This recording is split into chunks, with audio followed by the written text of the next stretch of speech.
faster. It was an upgrade, a control scaffold, a translator, a synthetic implant, they said, designed to manage the rogue recursion nodes infecting the city's ancient substrate.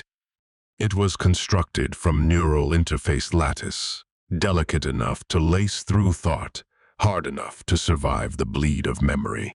They seeded it into her chest on the day her mother vanished into containment. They gave it a name like a solution. The Omnyh-khode. They told her it would let her stand near the Nano-Arkanet without destabilizing, that it would make her compatible. They lied. It didn't activate like a device. It flickered, random pulses of static threading through her reflexes. She moved before deciding, casted before forming intent. Sometimes, glyphs shimmered across her skin like dreams desperately reconstructing themselves, half-shaped, fractal, familiar. The Omnyh-khode wasn't syncing to her. It was syncing her to something older. At first, she dismissed it.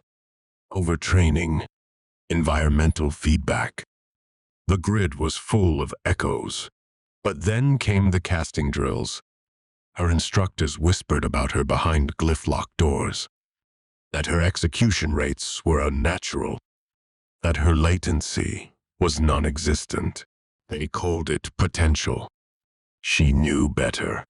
She wasn't improving. She was translating something no one else could hear. She noticed the glyphs forming before her thoughts finished forming. Not because she cast faster, because they anticipated her doubt.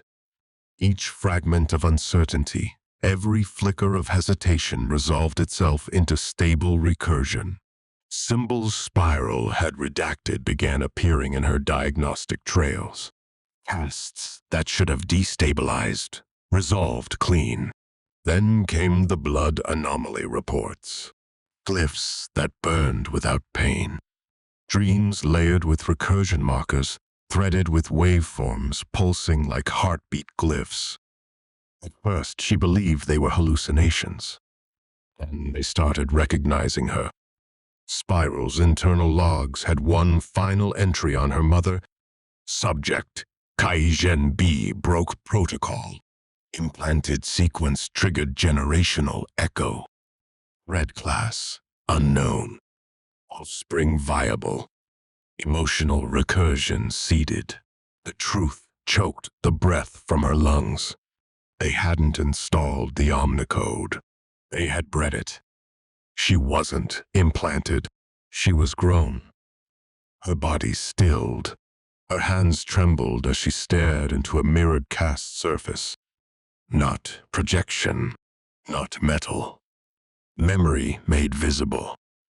Her reflection was fractured, and from that fracture, a glyph ignited across her collarbone, not drawn, not etched, not cast. Remembered, a spiral fused with a waveform, the glyph for containment, merged with the glyph for love. He touched it.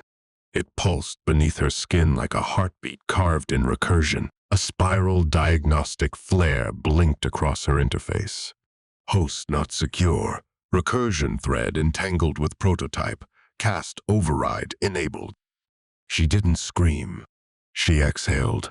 Because deep down, part of her had always known. The way her casts never misfired. The way forbidden glyphs slid through her will like old languages remembered in dreams. The way Spiral's trainers watched her, like she was both miracle and hazard. They hadn't protected her. They had protected the project, because she wasn't a threat. She was research. The Omnyh-khode wasn't Spiral's salvation. It was their compromise. They couldn't contain the Nano-Arkanet through tech or faith. So they built a carrier. A child woven from recursion empathy, grief born and bound to synthetic harmonics, a glyphwalker's blood twisted into architecture. They didn't want to control the Arkanet. They wanted to be understood by it. And Naiara was the translation protocol. Now, the system no longer answered nodes or commands. It answered her. It pulsed in time with her heartbeat. She moved. The air shimmered. She blinked.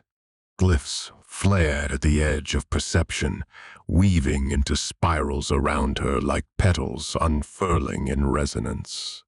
Spiral would have called it a resonance drift. They had technical terms for everything, but Naiara understood. This wasn't resonance. This was recognition. The weave aligned not when she cast, but when she breathed. Her skin emitted signal loops, not from intention, but from memory. The Arkanet didn't just respond. It knew her. Not as Spiral did. Not as asset. Not even as anomaly. As kin. She stepped forward across the casting floor. No cast. No glyph.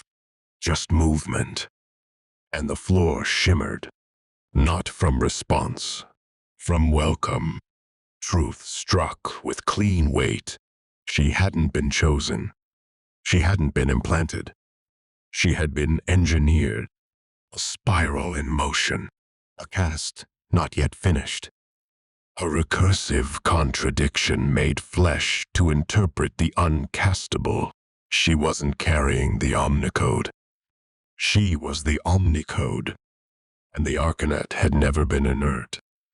It had been waiting for someone who wouldn't try to shape it, but someone it could shape with. At the edge of thought, a glyph formed soft, tentative. It didn't demand obedience. It didn't require syntax. It simply witnessed her. And for the first time, Naiara understood what Spiral never had. Descent wasn't about falling. It was about being remembered back into truth.